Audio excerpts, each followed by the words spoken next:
Okay, we are going to get started for our SIPS informational session. Today is Thursday, January 11th. It is 3:02. So for those of you who are joining us live or watching this on YouTube, either in live time or as a recording, we certainly welcome you. We're going to be going over very specific questions related to our SIPS funding opportunity. We'll explain what a SIPS is and what you need to make the application, and where you go to do all of that. And then we will reserve some time at the end for questions and answers. Before we fully get started, I would like to invite our executive director, Miss Sika Rose Green, to come up to the virtual stage and just welcome us and give us kind of an overview of where the Children's Services Council is headed. Thank you, Holly. Good afternoon, everyone, and Happy New Year. Hopefully 2024 is going to allow you to leave anything that is not prospering in your life in the past and look forward to all of the things that are going to make this a stellar year ready and waiting for you. As Holly said, this is our first SIPS of the new year of 2024, but it is our second quarter SIPS application for the fiscal year. As you know, this is a way for some of our smaller nonprofits to learn how to fill out applications for funding, to help build capacity, and so that you have an opportunity to use possibly some small pots of money to help forward children, youth, and families in our community. So with that, I will turn it back over to Holly, and I will stay on when we get to question and answers in case I can assist. Thank you. Thank you, Ms. Green. As Ms. Jacinta has placed in the chat, if you have questions while you're going, feel free to use that chat function to post your questions.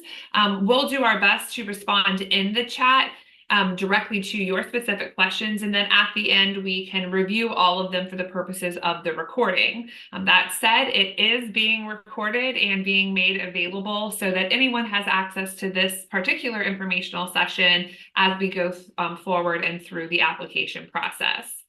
So we're going to get started, and the purpose of today is to really cover these key questions. What are SIPS? Do I qualify? What will I need to apply? Where do I apply, and how do I submit questions? And by that, I really mean assistance for or request for technical assistance.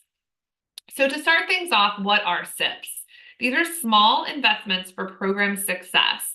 As Sika just mentioned, the goal of this opportunity is to allow our smaller community partners to receive investments outside of our more established and robust funding cycles. And the goal is to build organizational capacity while successfully serving children, youth, and families in Leon County. We know that a lot of probably the greatest work that is done for the families most in need happens right in neighborhoods by organizations and individuals led from the heart, but you don't necessarily always have that organizational capacity to be competitive to more established, larger organizations. The goal of the SIPS program is to allow you to build that capacity so that you can become more competitive to those other organizations as well. We limit the amount that you can apply for up to $15,000, and it has to be in one of the following 4 categories. Program funding. This is for existing programs or existing organizations that have already kind of been out there in the community doing this great work. You're already an established organization, and the intent of program funding is to allow you to expand your current service provision. And when I say expand your current service provision, what we mean is that if you already have a little bit of funding and you're doing a little bit, we're not looking to replace that funding. In fact, we are legislatively prohibited from replacing any of the funding that you receive to do whatever you're doing currently. So this is to build on your program and expand services. The second category is developmental funding. What that means is maybe you're doing a lot of great work and you are an established 501c3, but maybe you're self-funded or you don't have any funding and you're really trying to grow. Maybe you've done a couple of things out there and you've served a couple of families, a few families, but you're really wanting to solidify your organization and grow it almost from the ground up. And this is a great opportunity. SIPS is really, really good for that as well. The third category is match funding. So match funding is if you want to, maybe you're making another application someplace else, or you have an opportunity to draw down funds from another funding entity, whether it's state dollars, and another philanthropic organization that you're applying for, and they say, hey, you need to bring a 10% match or a 25% match. You can use the SIPS portal as part of your application to support that. And finally, the last category is sponsorships. So if you're hosting an event, a series of events, a speaker series, something like that within the next 6 months, and by that I really mean for this purposes, April 1st through September 30th, then you can make an application for a sponsorship using this application process as well. However, if you are applying for a sponsorship, the max that you can ask for is $5,000. That does bring me to the must be used within 6 months of approval. It actually has to be used in that window. So as I stated with an event, if your event is going to be maybe over this summer, this would be a great opportunity for you to make that application. If you are a smaller organization and you're doing you're wanting to do, for example, a winter camp for kids, this would not be the best place to apply because this funding must be spent between April 1st and September 30th.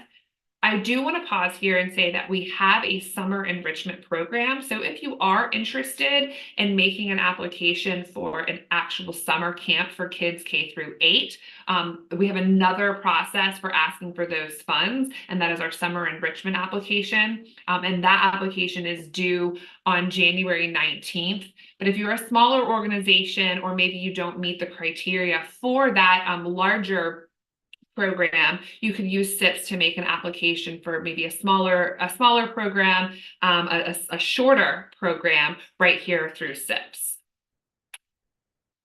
The second question was, do I qualify for SIPS? So I want to be very clear. Some of our procurements that CSC Leon offers allows for a broader interpretation for eligibility, but for SIPS, it's very, very clear. Number one, you must be a 501c3 nonprofit as determined by the IRS.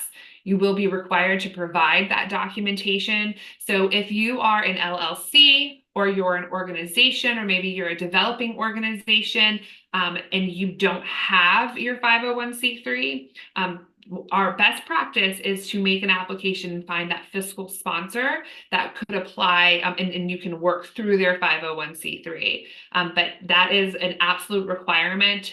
We're not going outside of that for our SIPS program. The second thing that you must have is a total operating budget at or below $100,000 for the current fiscal year. So what do we mean by that? We do have a budget training for anyone who is interested. It's available on our website under partner resources, and you can also always submit a question and I would be able to provide the direct link to that. But like, what is a total operating budget? And what does it mean to be at or below $100,000? So we are not talking about any profit or surplus that you have. We're not talking about how much money you bring in. This is for 12 months of service provision, operating your organization or your agency or program must be at or below $100,000 before this up to $15,000 that you applied for. So if you're currently operating at $89,000 and you make this application, yes, that would bump you up over $100,000. That would not disqualify you. So I just want to be very clear that this is for a small organization.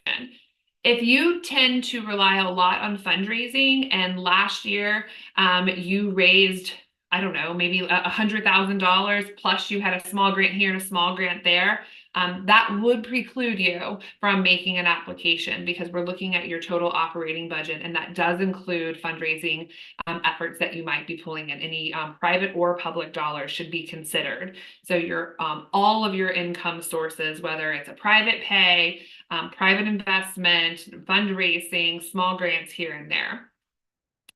In addition to those eligibility requirements, the program that you're proposing or the service that you're proposing must align with at least one CSC Leon impact area.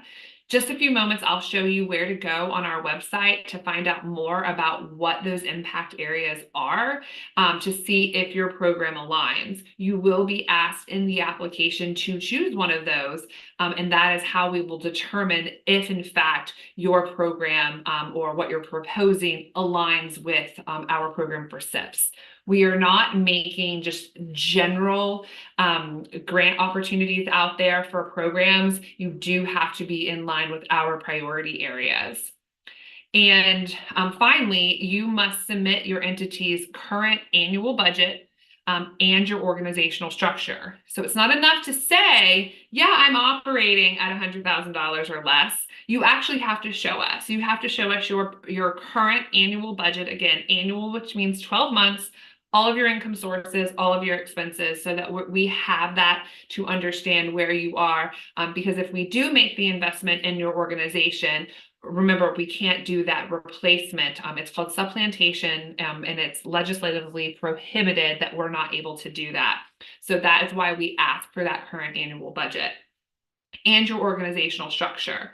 Oftentimes with SIPS, that might just be you, right? You might have a board of directors and you're a one-man band, and that's okay. But we still want you to understand what this organizational structure looks like. If you've never made an organizational chart, we have resources to help you make those, because again, this whole process is to build your organizational capacity to make you more competitive for larger opportunities through us and others into the future. The third question was, what will I need to apply? So this is your little checklist to make sure that you have these things. You will not be able to complete your application unless you have these actual documents. PDFs are fine, to be able to upload into the application portal, because you must use the application portal. You'll need your IRS determination letter. Again, a scanned copy is perfectly fine. You'll need your current SunBiz registration. You'll actually need that with your FEIN. That's your federal identification, employment identification number. You'll need that to even get into the portal to start creating your pre-qualifier to determine if you can even move forward in the application. You'll also need that organizational budget that we just mentioned. Again, PDF is perfectly fine, that organizational chart.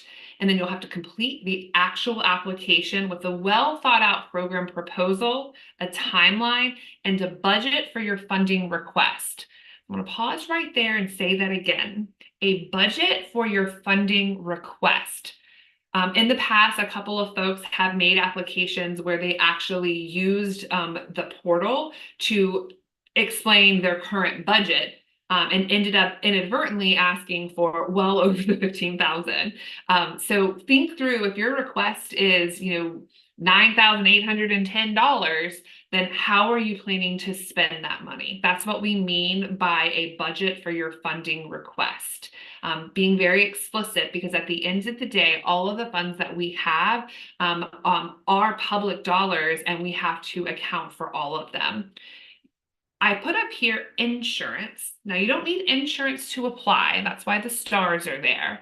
But you will need insurance if you are awarded. One of the things that comes with serving children and families, whether you are delivering food or you are having one-on-one trainings with young people, is that you need to have insurance. So that's not something you currently have, and you have questions about, what does that mean? What are the limits, or like, what type of insurance should I have? We would be more than happy to meet with you one-on-one to walk you through what exactly that means. We've had a couple of individuals make applications that didn't realize that they needed insurance, and then they weren't able to take full advantage of the award. And they actually determined that they had been operating without insurance. So this is something that you really need to know about, because if you do receive, if you are awarded, you will need to have insurance before you would receive the funds to support your program. So this is where I'm going to pause and say, where do I apply? I put up a link here, but I'm actually going to show you. So if you'll go with me on the journey, I'm going to pull up a new screen and show you exactly where to go on our website. So at cscleon.org, the easiest way to find out any funding opportunities, including SIPS, is in this pink box right here. You can click on the $sign, you can click on where it says funding opportunities, or you can come up here where it says news and announcements and find funding opportunities there. I would say it's easiest, click on the $sign, follow the $sign, and that's going to take you to all of our funding opportunities. Hopefully it's going to load for me. There we go. So this is where we always announce every single funding opportunity since the inception of our organization. You'll see the ones that have been archived down here. The 2023 ones are about to be archived, but right here you'll see that we have 2 open opportunities. The first one is SIPS, that's what we're here for. So you just hit that little caret button and it'll open it up and tell you all sorts of information about this particular funding opportunity. The information that I just covered is right here. If you want more details, you can just hover over this that says SIPS program description, and you can access more information. And now I wonder, that should say January 11th and not December 11th. Apologies for that. And I'll make sure that that gets updated. But right down here is where you're going to enter the application portal or download the sample application. I want to encourage everyone to start by downloading the application, because it's going to tell you and walk you through all of the questions that you will be required to respond to, so that you can start preparing for your application. Once you've downloaded that, you've read through everything, and you think you're ready to get started at building your application, you're going to enter the application portal. That's this purple button right here. And just click on that. I'm just going to make sure, perfect, that it is in fact showing. Good. So you see here that we have 2 open right now, but this is the one we're talking about is SIPS. So we're going to click here where it says view details apply. Do you just want to show here the open date is opened on January 5th. The application deadline is listed right here is February 2nd. And then here's where you can download for more information. But when you click on view details apply, it's going to show you just a couple of things. One, it's going to, right down here, it's going to reiterate those timelines. So if you have any ideas of when does this open, when can I submit questions until, what's the deadline, when are they going to tell me? Because that's usually what we really want to know, right? We've made the application, when are you going to tell me? So that's listed all right here. You also have a section right here to ask a question. Right now, there's no responses here, but if I back it up for just a moment, you will see that under summer enrichment, right here, people have asked questions and all these questions have been answered. So you can always come here and see what other people have asked as it relates to different funding opportunities. So once you're in SIPS and you're ready to get started, there's a button over here onto the right that says start a new application. You're going to click that, and it's going to bring you to a sign-in sheet, a sign-in page. Now, if you're an existing user, and what that means is if you've applied for a grant before, or you've already started your grant application, you're going to use the existing user portal and have your email and your password. Now, if you forgot your password, don't worry. If it gives you an error message, you can just click on that forgot password, and it's going to guide you through how to reset your application. Or how to reset your password. So once you log in, I'm going to hopefully remember my other password. Ooh. See, we're going to see if I remember it. I might have to test out. Did I get it? I got it. Well done. Well done. Phew. I was a little worried there. So I remembered I had applied before. So I'm coming in and you'll see that the grant I'm applying for is already selected up here at the top. Now this is where it says agency. If you've made an application to CSC Leon before, you should be able to find your agency in here, right? So I see several that are in here. Look, there's a lot. A lot of people have made applications to us. Now I have we have our we're gonna say our fake one. It's called Children's Services. That's us. That's our test account. Please don't apply under Children's Services. I will boot you out. But I can pick that, and then that means I can just move forward. However, if your agency is not listed and this is your first time making an application, you want to make sure that this up here is left blank, and then you're going to pick, I will add my agency info. This is where you're going to put information where you can enter in your federal employment identification number, where you can put in your agency's name, the legal name, all of that. Now, if you are making an application as a developing program and you are using someone else's 501c3 as your fiscal sponsor, you're going to put their information here as right underneath here as the FEIN, and then it's going to pre-populate all of your organizational names. If it's out of state and not in the state, operating in the state of Florida, you can check that. But we are asking that all applicants be and all of your fiscal sponsors be located here in the state of Florida. But this allows you to put in all of your legal information about who would be actually receiving the grant. And then if you do that, you're able to identify if you're doing business as something else. So I'm going to go back and say we're Children's Services for the purposes of this demonstration. And then it's going to ask you 3 questions. Are you a current recipient of SIPS? That means awarded within the last 12 months. If you say yes, down here you're going to see this button that says qualified. No, because that's not allowed. If you are a current recipient in the last 12 months, you cannot apply again. Now, if you applied previously and were not selected, you can apply again. So Children's Services, my fake organization, has applied before, which is why I'm in the system, but I was not a recipient, so I'm going to click no. Current budget is your total operational budget for the current fiscal year at or below $100,000. We already talked about this as a requirement. Yes. Later on, you're going to have to prove it. Nonprofit status, are you a 501c3? Yes. So you'll see that then it's switched to qualified. If you are not a 501c3, you're operating more than 100,000, or you are a current recipient, then you won't be qualified. But this should switch to yes. If you've met all of those eligibility criteria, you click save, and then it tells me, what does it say? Oh, Children's Services. Let me try. There we go. Hit save. And now I'm in my application. Now, there are several parts to the application: organizational profile. That's just information about the agency, who you are, how I can get in touch with you, all of that. Program proposal, that's where you're going to describe what you want to do, what you're asking for money-wise. Staffing plan, that organizational structure that we talked about, who's going to deliver those services. Your budget, this is not your organizational budget, but your budget request. And then this last category, partnerships, where we ask you for who's helping you with this. Have you secured those letters? If you are a developing program and you're operating under someone else's 501c3, this is where you're going to list them, identify them as your fiscal agent, and show that letter of support.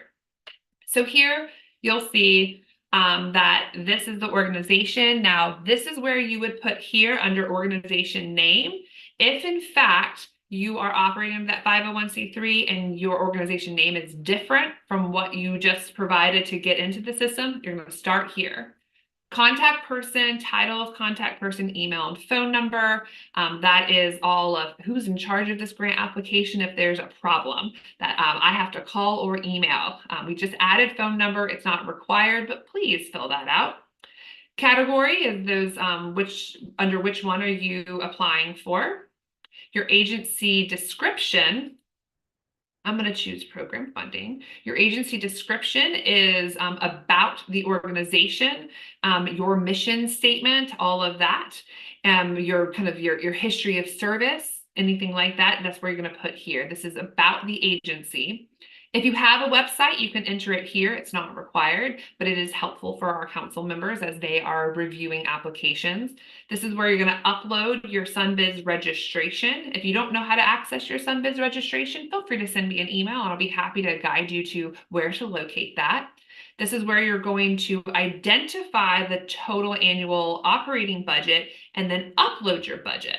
And ideally, not ideally, it should, this number right here should match the number of your income and expenses.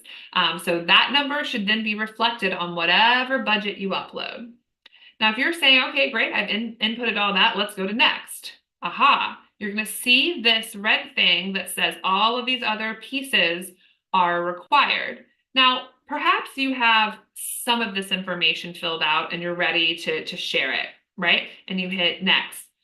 But you don't have all the rest of it. Maybe you don't have your SunBiz or your budget.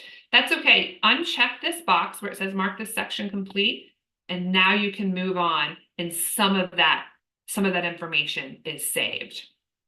So now we move into program proposal.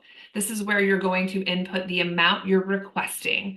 Keep in mind that our maximum is $15,000 unless you are applying for sponsorship. If you're applying for sponsorship, the maximum is $5,000. If you're doing a match program, you will be required to upload documentation about that match ask, and that's where this would come into play. And this is where you're going to choose the primary impact area. So this is how it aligns with CSC. We have 8 impact areas. And for you in this drop-down menu, we've given you the entire sentence that is affiliated with that. If you want to learn more about what we're doing in any of these, on our website under our governing documents is something called a theory of change. And I will share that in the resources for all of you to be able to access. That theory of change is really what we identify as our big audacious goal is to ensure that all children and youth have what they need in order to be successful. So throughout their life, we want them to be more than successful. We want them to thrive. We want them to achieve their greatness. And we have identified that under 3 pillars of support: safe and stable and nurturing communities, healthy families, healthy and safe families, and then success in school and life. And under each of those pillars, there are a number of impact areas, and that's what you see here. We want to increase the number of children who are kindergarten ready. We want to enhance school performance and reduce juvenile crime. We want to reduce infant and maternal mortality. We want to increase infant health and improve oral health, as well as identify early on any issues that a child might have. So you'll see these as our impact areas. We sometimes abbreviate them down to say things like kindergarten readiness or physical health or youth mental health, but all of those are wrapped up in these 8 goal statements that we have as an organization, and we're only funding in these. So if you're thinking about your program and you're like, increasing occupational skills, career pathways, and economic opportunities for youth, that's our youth development goal, then you see like that's exactly what my program does, then you would just select that. If you are delivering food on Saturdays to children and families in need, maybe it's the increasing food security. But you're going to think very specifically about what your organization does or what your program that you're asking for funding does, and does it align with these? If it does not align, even if you you can't just randomly like, oh, okay, increasing school performance. We are looking at your description of your agency and your program to see if it does in fact align. And so we may say, hey, you selected this, but it really is this. Or we may say, we read it and it doesn't align with all of them. And then we'll give you that feedback. So just know that this is an iterative process that we're helping you learn and fit. Now, there's a chance that it might not fit. And that is a real and true thing that might happen. Just because there's grant dollars available doesn't mean that that your organization or your program is best served through the Children's Services Council. There are other funding entities out there for smaller organizations, and we can certainly work with you to help point you in their direction. So kind of keep that in mind. One of the things that we are very cautious about is, I'm going to say, writing to the test or writing to the grant. Don't try to mold what you do just to fit this because it's an opportunity. We really want to encourage you to think through, is this in fact a fit for what my organization does? And then once you've said, yes, it is, tell us how. We want you to describe the need. Be specific to Leon County, because that's all we're serving with these funds is Leon County. Use publicly sourced data if you can find it. We have a needs assessment on our website.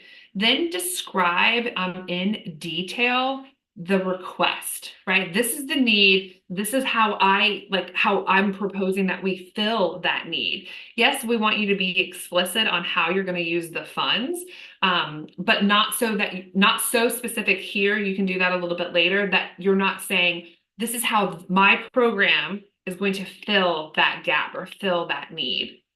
Then we want you to reflect. You've just described the need and how your program fits it.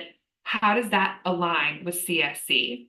We also want you to say and be very clear, how does it align with your agency's mission, right? Because you might say, hey, I'm an organization, but maybe I'm a nonprofit that recovers couches. I'm totally making this up. This has not been an application before.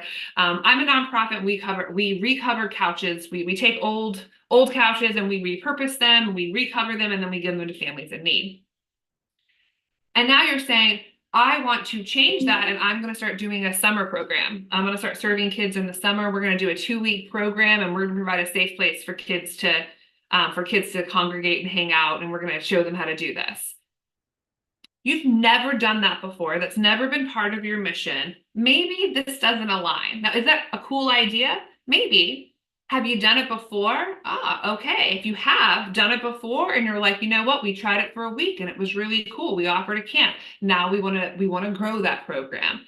Then we can start talking about, we see that better alignment. Just because you're an organization and you see a pot of money, we want to make sure you use this space under alignment to be very, very clear. How does your program align with CSC, and how does it align with your organization's mission? We also want to know how you're going to engage parents and caregivers in the delivery of services. That's incredibly important for any program that is intentionally serving children, youth, and families, is what does that family engagement component look like for you? There's not a right answer or a wrong answer for this area, but we want you to think intentionally. Okay, maybe you are the couch covering business that you have now decided that you want to engage young people and teach them how to do something. How are you also going to engage the family? When we know that any investment that's made directly with a young person, if you intentionally engage the family, the impact of that original engagement is much greater when you involve the entire family. This next section is timeline. Okay, this is super specific. How are you going to use the funds, and what is the anticipated timeline for implementation?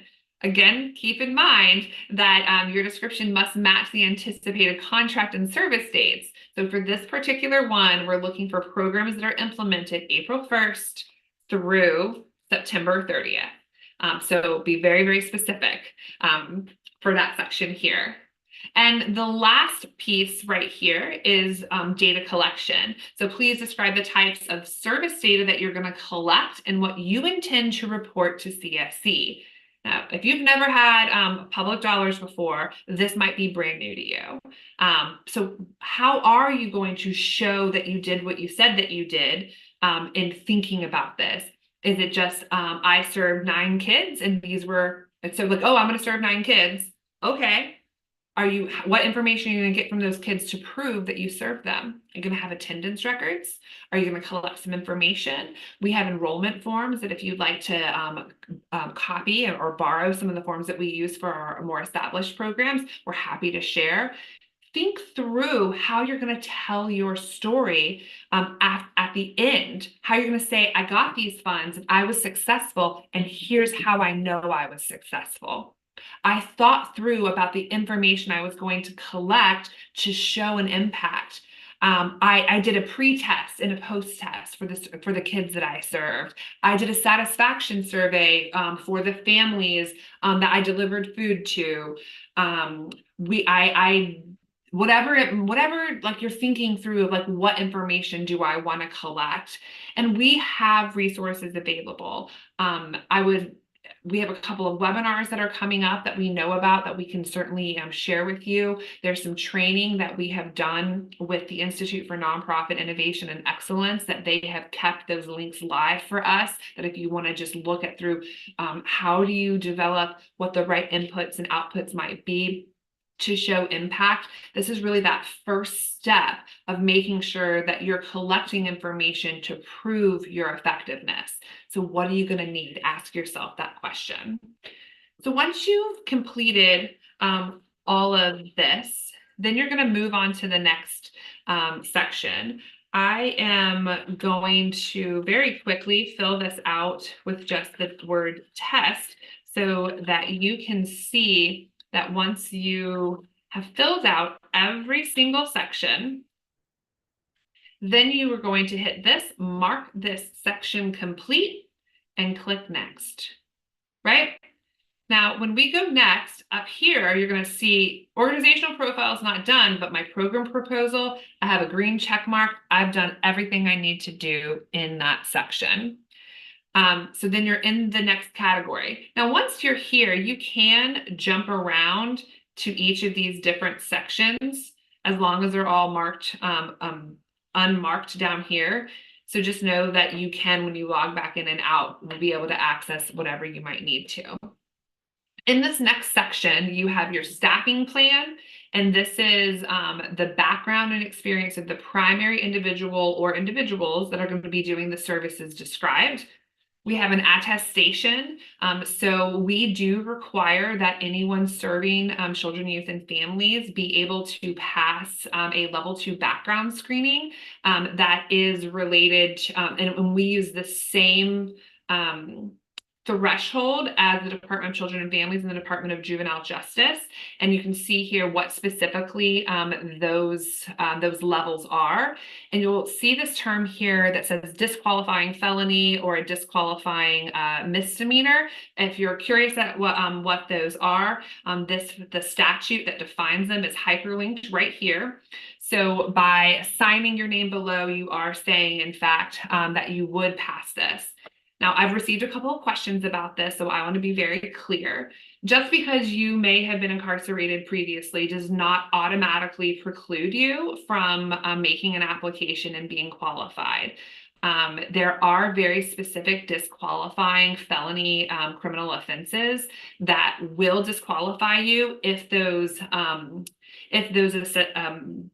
offenses occurred in the last 3 years, or if you're on parole or court-ordered supervision or something like that. But just because something maybe took place 20 years ago and you've done all your things, that does not preclude you from being an applicant. So I just want to be very, very clear about that. In fact, so you'll just sign your name here, and then you will upload your organizational chart. Again, if you don't have an organizational chart, you're not quite sure what that is, we can provide you some assistance with that through our partnership at Any. We'll point you to those trainings that are available on how to make those. If you are applying for a sponsorship, this particular requirement is waived for you. So once you complete all of that, you would once again hit mark this section complete, boom, and then you could hit save or next. Now, I do just want to very quickly show you when you're uploading a file, you can very easily, if you click the button that says choose file, it's going to open up it's going to open up like your computer browser for you to find a file and upload it. So that's quite easily how it's done. And so I'll just show you a quick example. I'm uploading the organizational chart. Yes. And so once it's uploaded, you'll see that it's there. Now, maybe you accidentally uploaded the wrong one. It's as easy fix as just hitting the X, boom, it's gone. Bye-bye. So you hit save and continue later, because maybe you're like, I'm tired. I need to come back to this. It's saved, right? It is absolutely saved where you are at, and you can even log out of the system like I'm doing right now, and then you'll be back at this sign-in page. All you have to do is input your email address again, and of course you need to remember your password. However, forgot your password. If you get an error message, you can't seem to get in, just remember your password. I strongly recommend a little remember me for your grant application. So hopefully it will keep your information. And then you're going to come to a page that looks something like this. Now you're going to go to your applications. Now mine shows a little bit more because my Holly test profile has actually been awarded funds. Not really. It's just my test one. So you'll see some other things. But for you guys, you'll see applications. You might see attendance. You can just ignore that. My profile and open grants. So you're not going to go to open grants because that's going to take you just to that main page. You're going to go to applications. And this is going to show you where you have an active application. So just click on this applications button here at the top. And then it will show you, here we go. I have 2 that I'm working on. I'm going to click view, and you're right back to this page. Now this is called the application view page. If you're ready to start making more changes, you click here on modify, and you're right back in it where you were. So that part is not complete. I'm going to now walk very quickly through budget and then partnerships, and then we'll open it up for Q&A. So click on budget. And what's beautiful about this system is that you can build your budget out. Now, this again is for the budget you're requesting funds for. So earlier in my program proposal, I said I wanted $10,000.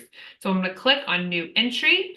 And I'm going to say that the first thing that I'm trying to do is I need to, where was it? I'm going to do educational materials. I'm purchasing some educational materials, and I'm going to spend about $1,000 on that. And then here under narrative, it's going to ask me for this detailed description for each item. So include a calculation if applicable. So you want to spend $1,000 for educational materials. How did you get to that number?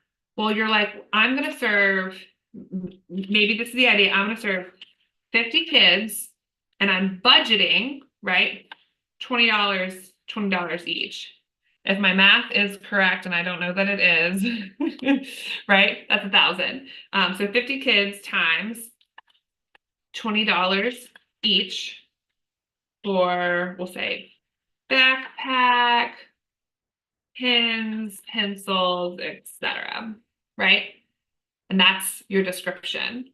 You click save entry and add another, and it should be building for me. So say, then I'm also going to, I'm going to have staff. So all of our staff compensation. So I will make a note here that even if your programs, if they're contracted staff, like a 1099, or if they're actual employees, all staff compensation you're going to put under here.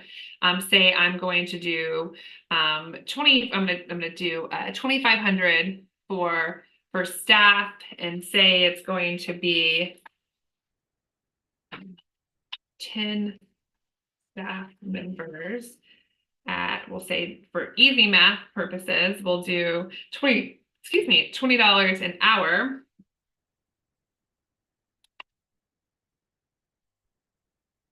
Times, what was like that times, if I do 15, is my math right, times 15 hours.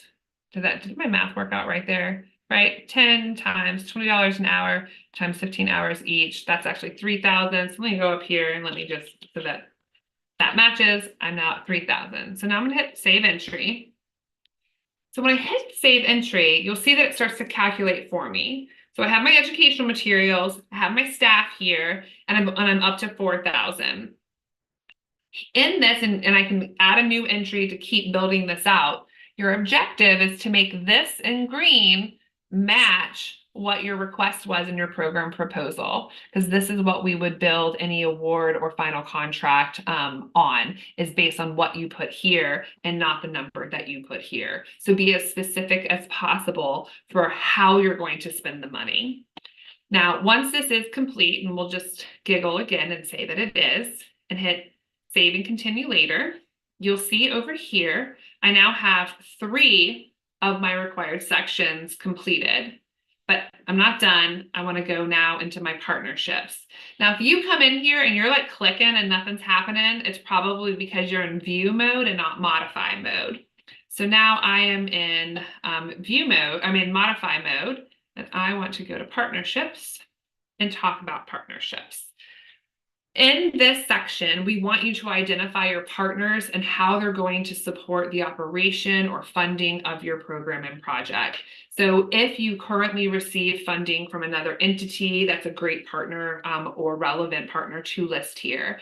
If you have a partner who's going to collaborate with you, your fiscal agent, or simply just a reference and like a character reference of this program is great and I support it, this is the place where you really want to put it in there.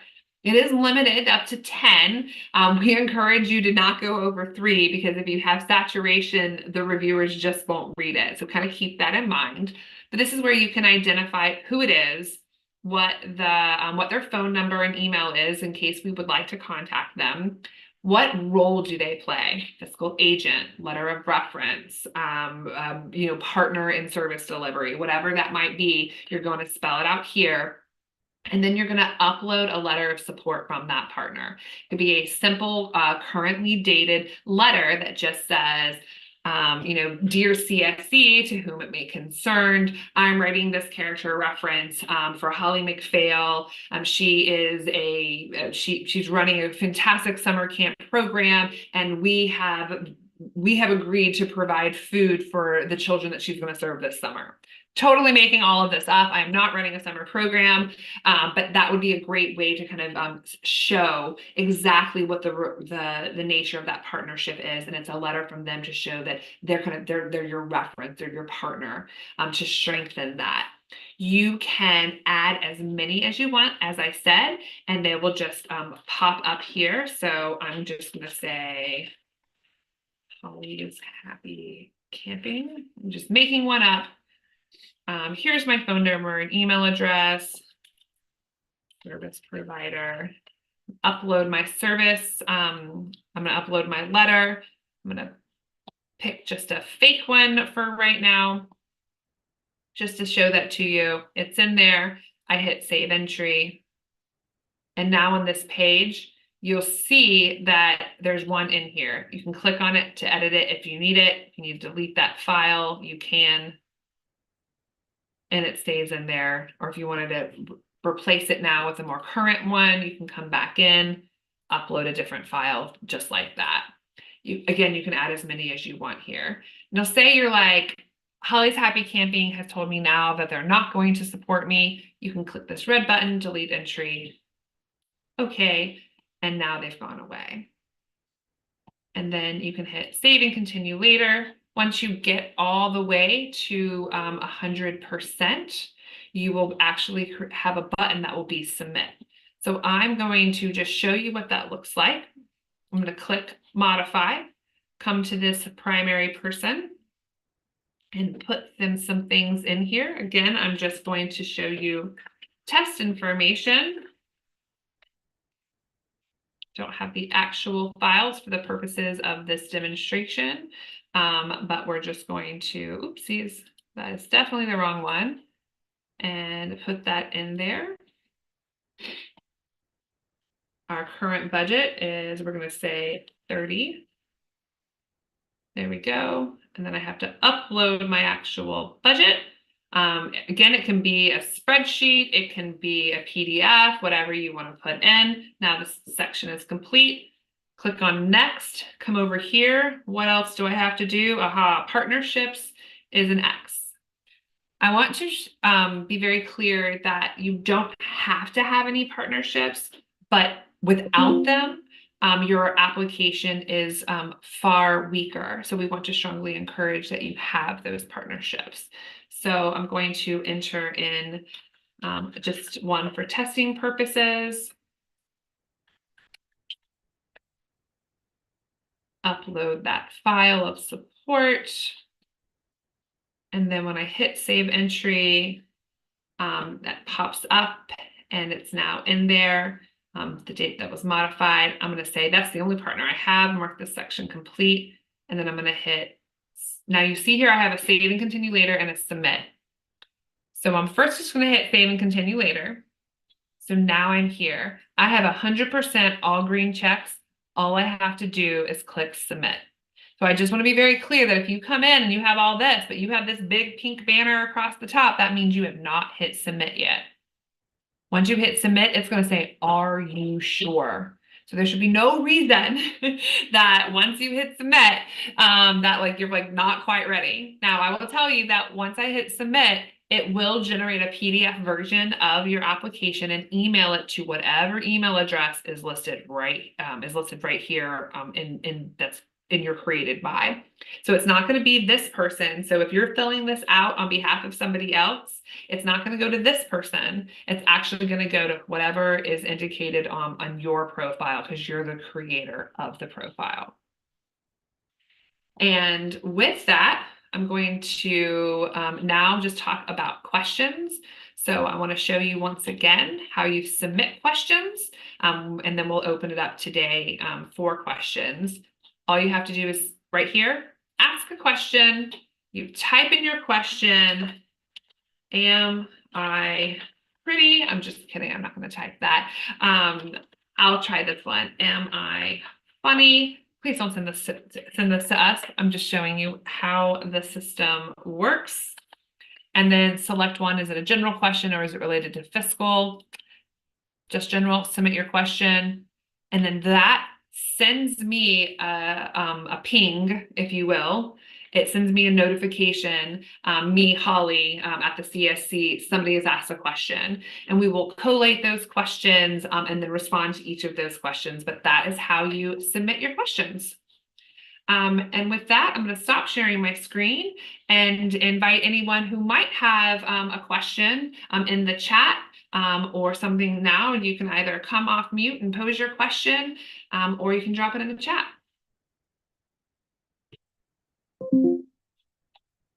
For those that are watching online, either in real time or into the future, feel free again to go to that primary page and just use that ask a question feature right there on the open portal.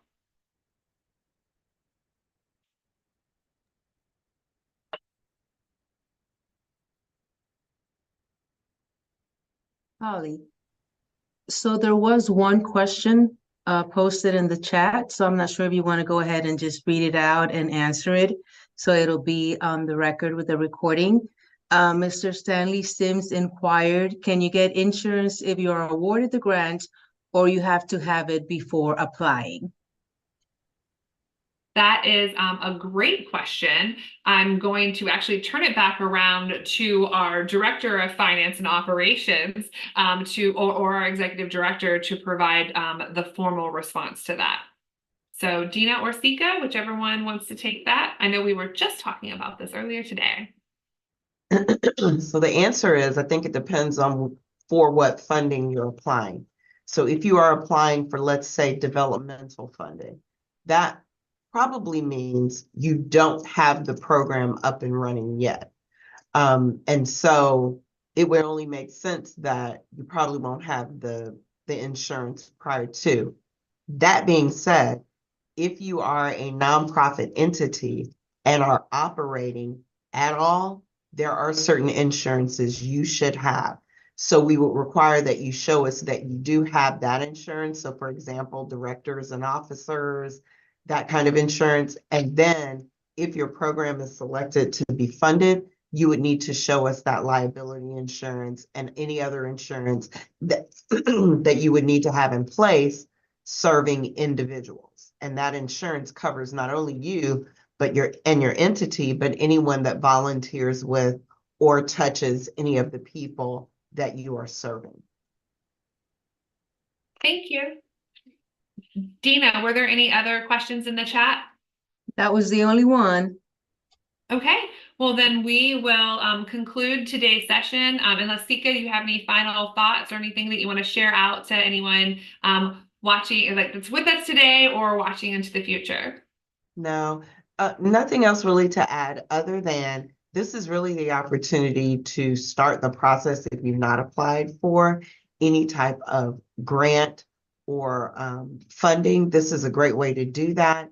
We do have the ability to assist you with any of those questions going to Holly. While she can't tell you whether your application is good, bad, and different, she can help you if you're having any technical difficulties or if there's something that you're just not understanding. I will tell you the biggest thing we have found when it comes to applications that are not able to move forward is not submitting an operating budget. Understanding that operating budget means showing your revenues. Even if you are self-funded, you need to show those revenues and then those expenses. And for a nonprofit budget, that balance should be zero at the end. Other than that, we're hopeful that you will apply if you think that you have a program that fits with what we're trying to do as a CSC. And if you have any questions, you know how to get us either online through the actual application portal, or you can email us as well. Thank you, Ms. Green. And I will just say that we are officially in an open procurement. So what that means is that any attempts to talk to council members or members of the staff are strictly prohibited in terms of developing your application. So we strongly recommend that you use that question portal. But I want to make you aware that I'm available as a CSE procurement officer to guide you through any technical assistance questions, anything that you might have. So please feel free to reach out directly to me. Most people in the community have my cell phone and they know that I do answer. And I do keep a record of all of those questions that come through. So with that, we just want to wish you good luck in our third round of SIPS, the second for our fiscal year and the first for the new year.